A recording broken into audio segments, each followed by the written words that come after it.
কাছে হেরে গেলা কেন? ইহুদির কাছে হেরে গেলা কেন? খ্রিস্টানের কাছে হেরে গেলে কেন? বেঈমানের কাছে হেরে গেলা কেন? জানো মিয়া, শেষ কথা মনে রাখো বাপ, আমরা বহুদিন বলছিলাম যে আজীবন ফিলিস্তিনে রক্ত ঝরবে, আজীবন রোহিঙ্গা আরাকানে রক্ত ঝরবে, আজীবন শুধু কাশ্মীরে রক্ত ঝরবে। এটা শেষ কথা না, এটা শেষ কথা না যুবক।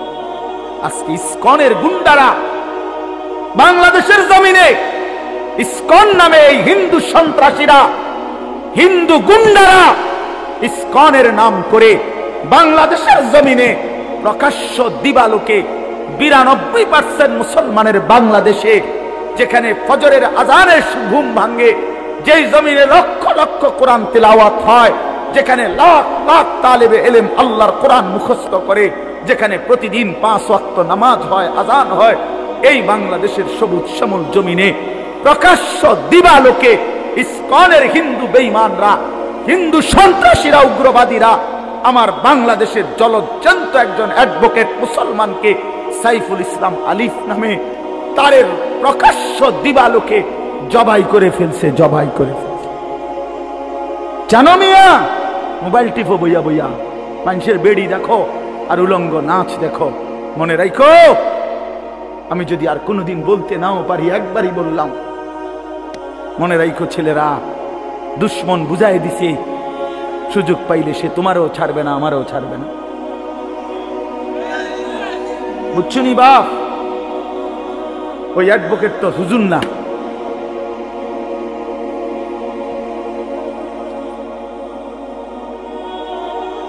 ওই অ্যাডভোকেট তো হুজুর না।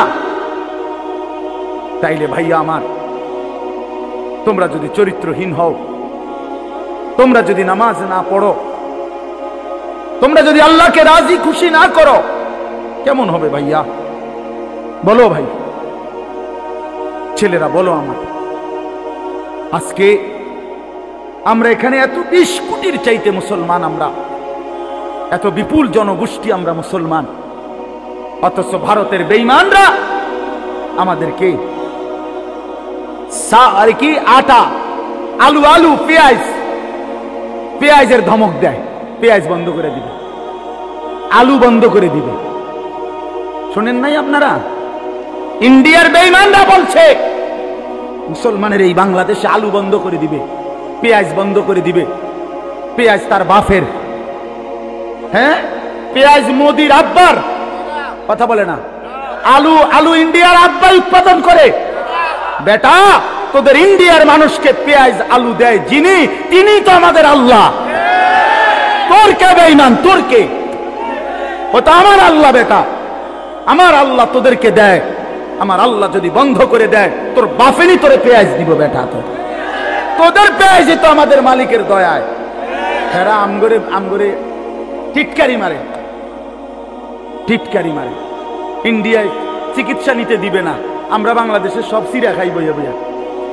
আমরা দেশে হসপিটাল নাই, আমাদের দেশে ডাক্তার নাই, আমরা সব কি ফকির। আমরা তোমার দেশে যাইতে হবে। আমরা 110 কোটির ভয় দেখায় কোনো লাভ নাই। 110 কোটি হিন্দু আমরা ভয় করি না, 210 কোটিও আমরা ভয় করি না।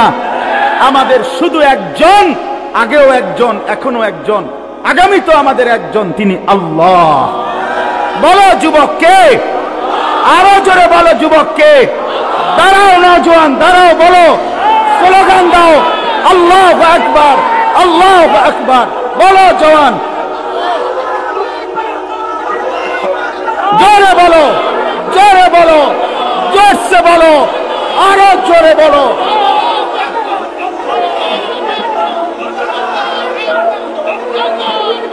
আল্লাহ বড়, আল্লাহ বড়।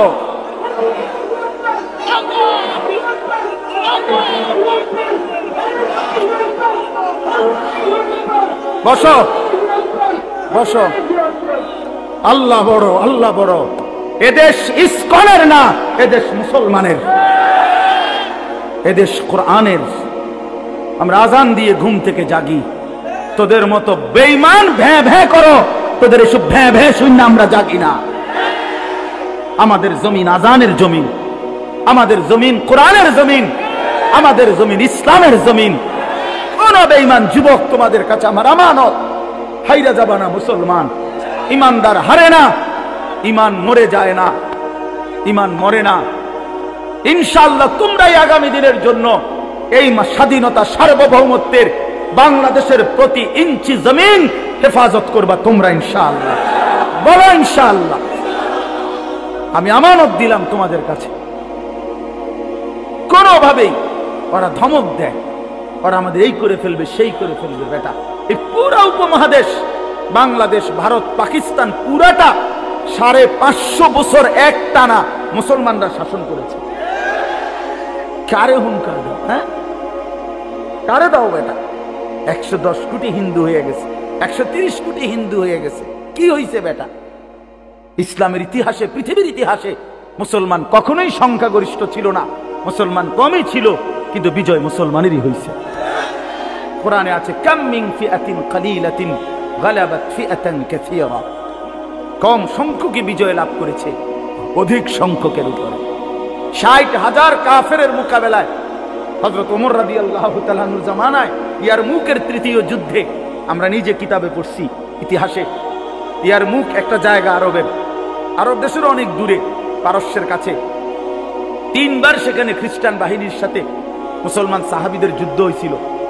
তৃতীয়বারের যুদ্ধে খ্রিস্টান বাহিনী ছিল 60,000।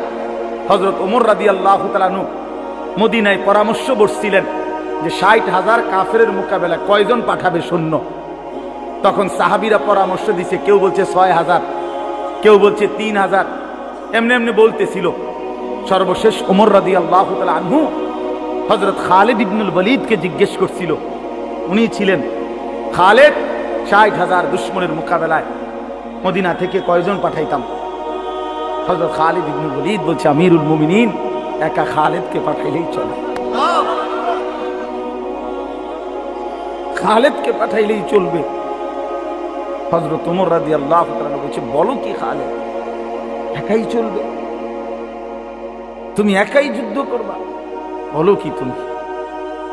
তো তিনি বলছে, আমিরুল মুমিনিন, আমি এটা অহংকার করে বলি নাই, আমি বলছি এই কারণে যে আমার নবী বলছে, মাসালুল্লাযী ইয়াযকুরু রাব্বাহু ওয়াল্লাযী লা ইয়াযকুরু রাব্বাহু কামাসালিল হায়্যি ওয়াল মাইয়িত। যারা আল্লাহকে স্মরণ করে তারা জীবিত, যারা আল্লাহকে স্মরণ করে না তারা মৃত। 60,000 বেঈমান তো এমনি মুর্দা, জীবিত তো কেবল আমি, জীবন্ত তো আমি, শুধু আমি আল্লাহরে ডাকি, আমি তো শুধু জীবিত। ওই তো এমনি মুর্দা, ওই 60,000 কি আর 60 লাখ? আল্লাহু আকবার, আল্লাহু আকবার। আল্লাহ আমাদের সন্তানদেরকে, আগামী যুবকদেরকে এমন ঈমান দান করেন।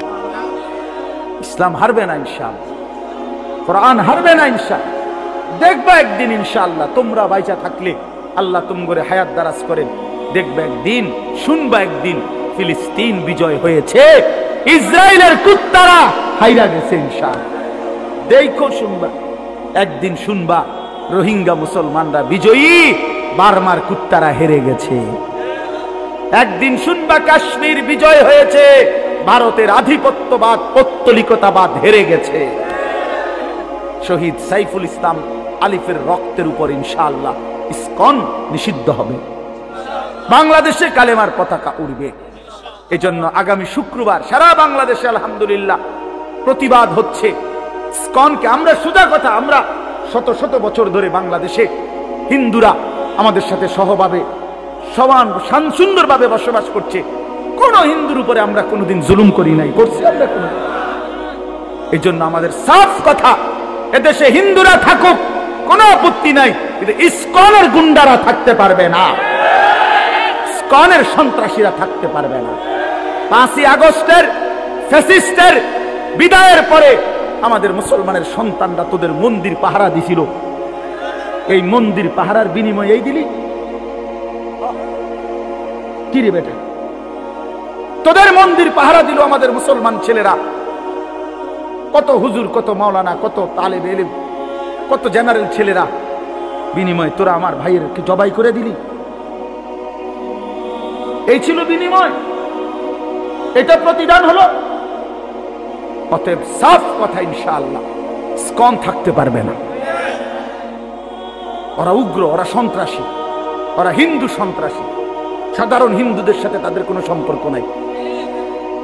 এই জন্য ভাইয়া আলহামদুলিল্লাহ আমাদেরও এই আগামী শুক্রবার, এই যে কালকে বৃহস্পতিবার তার পরদিন ইনশাআল্লাহ ফরদাবাদ বাজার মসজিদ থেকে, এই যে ফরদাবাদ ইউনিয়ন উলামা পরিষদ আছে, আপনারা অনেকে জানেন, এই ইউনিয়নের পক্ষ থেকে, উলামা পরিষদের পক্ষ থেকে জুমার নামাজের পরে ইসকন নিষিদ্ধের প্রতিবাদে, ভারতীয় আগ্রাসনের প্রতিবাদে ওরা আমাদের পতাকা ছিঁড়ে ফেলছে। বেটা, আমার লাল সবুজের পতাকা নামায় ফেলছে।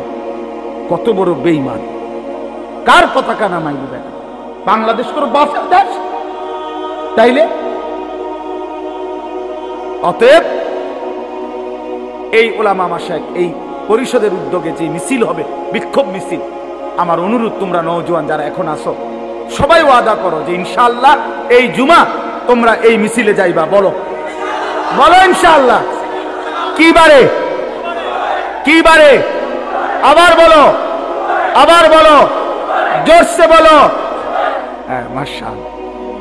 আল্লাহ তৌফিক দান। আমি বললাম তোমাকে ইনশাআল্লাহ। আল্লাহ তৌফিক দান করেন, আল্লাহ কবুল করেন। আমাদের প্রিয় রাহবার, আমাদের জাতির কায়েদ, আমাদের স্বপ্ন, আমাদের আশা আকাঙ্ক্ষার কেন্দ্রস্থল, হৃদয়ের সবটুকু গভীরে আমরা যাকে ভালোবাসি, আমাদের সেই আধ্যাত্মিক এবং আগামী দিনের বাংলাদেশে যাকে সবচেয়ে বড় সম্ভাবনাময় আমরা মনে করি, আমাদের সিংহ শার্দুল, আমাদের গর্জন, আমাদের হুঙ্কার, আমাদের অহংকার, আল্লামা মামুনুল হক দামাত বারাকাতুহুল আলিয়া হযরত অসুস্থ, অনেক অসুস্থ, হসপিটালে চিকিৎসাধীন আছে। প্রিয় বন্ধু, প্রিয় নওজোয়ান, প্রিয় রাহবারের জন্য তোমরা সবাই দোয়া করবা। মামুন যেন মামুন হয়ে যায়, আল্লাহ যেন তাকে মামুন নিরাপদ করে দেয়।